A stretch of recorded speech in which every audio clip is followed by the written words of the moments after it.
Hello বন্ধুরা, কেমন আছেন সবাই? প্রথম ব্লগে স্বাগতম।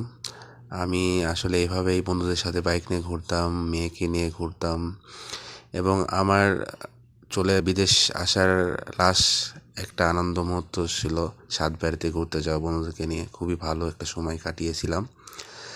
এখন আমি বিদেশে পা দিব, এই যে এয়ারপোর্টে ওয়েট করতেছি প্লেনের জন্য। ইমিগ্রেশন শেষ, সব কিছু শেষ করে কমপ্লিট করে বসেছিলাম। এই যে এখনই প্লেনে উঠে পড়লাম।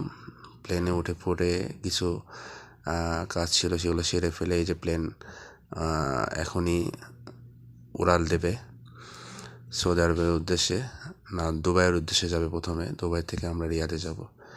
এই যে ওয়েট করতেছি নামার জন্য। এবার দুবাই থেকে রিয়াদের উদ্দেশ্যে আসলে প্লেনটা ছেড়ে দিল। আসলে প্রথম ব্লগটা করতেছি, অনেক ভুল ত্রুটি হতে পারে। আমি আসলে প্রফেশনাল না, শুরু করতেছি। কারণ প্রবাসে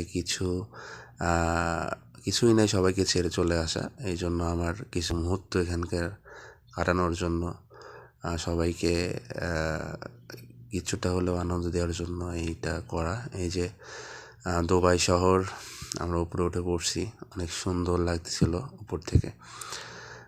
এই যে আপনারা দেখতে পাচ্ছেন দুবাই সেই টাওয়ারটা, এবং সাগরের পাশে যে ওরা একটা খেজুর গাছের মতো একটা শহর তৈরি করছে, অনেক সুন্দর, সেটাও দেখতে পাচ্ছি।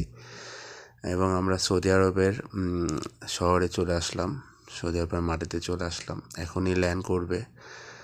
তো জানি না, আসলে বিদেশ আগেও কাটিয়েছি 10 বছর, তখনকার সময় ছিল একরকম, এখন কেমন হবে। এখন নতুন করে আবার শুরু করতে হবে। সবাই দোয়া করবেন যেন ভালোভাবে থাকতে পারি, যে আশা নিয়ে আসছি সেই আশাটা পূর্ণ করতে পারি, সংসারকে যেন ভালোভাবে চালাইতে পারি। সবাই দোয়া করবেন, ভালো থাকবেন। আল্লাহ হাফেজ।